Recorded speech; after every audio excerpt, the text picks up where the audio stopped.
পরীক্ষা হচ্ছে, একটা চাকরি হবে না।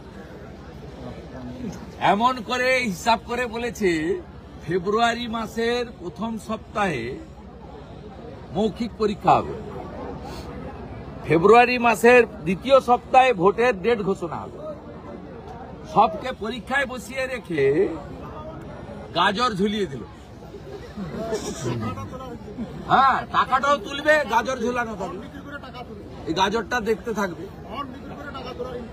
অতএব একটা চাকরি মমতা ব্যানার্জি দেবে না, সবাই জেনে গেছে। আমি পরিযায়ী শ্রমিকের তালিকা তুলেছি, শুধু নন্দীগ্রাম একে 18,444 জন পরিযায়ী শ্রমিকের নাম বেরিয়েছে। তার মধ্যে 8,000 মুসলিম ছেলে, 9,000 হিন্দু ছেলে। কি কঠিন অবস্থা আপনি বলুন। আমাদের এখানকার খাদ্যাভ্যাসের সঙ্গে দক্ষিণ ভারত বা অন্য রাজ্যের খাদ্যাভ্যাসের মানে ডিফারেন্স রয়েছে। 12-14 হাজার টাকার বেতন পেলে ওখানে ঘর ভাড়া থাকা দিয়ে বাড়িতে কি পাঠাবে? 3,500 টাকা কুইন্টাল মোটা চাল কি পাঠাবে আপনি বলুন।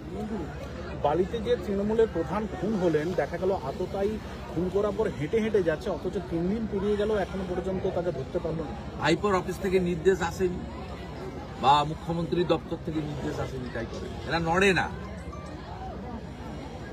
এরা নড়ে না। পুলিশের কাজ কি দেখলেন? এখানে একজন মাসুদ বলে জঙ্গি প্রধানকে আক্রমণ করল, ভিডিও ফুটেজে দেখা যাচ্ছে। গণতান্ত্রিক আন্দোলন করতে গেল, ছবি তুলে নাম্বার বাড়ানোর জন্য এই ওট